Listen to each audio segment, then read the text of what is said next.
I want to welcome you to the Ask Jeff YouTube channel. Here's today's question. In Numbers chapter 21, verses 25 and 35, it says the Israelites defeated a group of people and they occupied their towns. This takes place while Moses is still alive and it's on the east side of the Jordan. How does this relate to the settling of the Promised Land? Well, twofold. Number one, we know that the actual permanent, shall we say, inhabiting of the Promised Land did not happen until after Moses was dead. We know that he was buried actually on the east side of the Jordan River.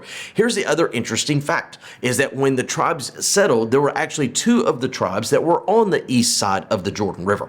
You say, well, how does that make sense? Well, what we know is the Promised Land is really just a small piece of what God originally gave the Israelite people. In fact, you go back to the original Abrahamic covenant, you go back into Genesis chapter 15, and you'll discover the original land grant that God gave the Israelites went from Ethiopia all the way to the Euphrates River to basically modern day Syria, a massive, basic triangular shape, incredible, about 13 to 1400 miles in length, each one of those sides. Now, why is that important?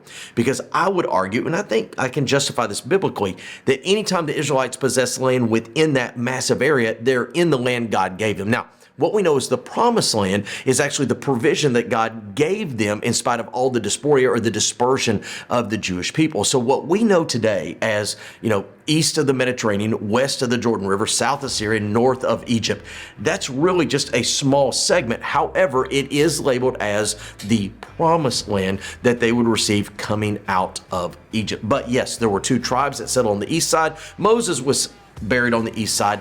The Promised Land is not just restricted to that small piece, though it is important for when they went into it at that given time. Great question. If you have one, send to AskJeff.net.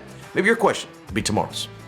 Thank you so much for being a part of our daily question here at the Ask Jeff YouTube channel. I want to encourage you on a few things. Number one, if you have a question to ask, submit it to AskJeff.net. Eventually, we'll get around to your question. Secondly, we'd encourage you to subscribe. That way, each and every day, Monday through Friday, you get a reminder of our question of the day. And last but not least, I want to remind you that on Wednesday evenings, live at First Baptist Church of Opelika, fbcopelika.com, we do a solid hour of Ask Jeff where we dig into the questions more than just 60 or 90 seconds. Sometimes we take the entire hour. All that being said, AskJeff.net is where you submit a question to this channel each and every day, Monday through Friday.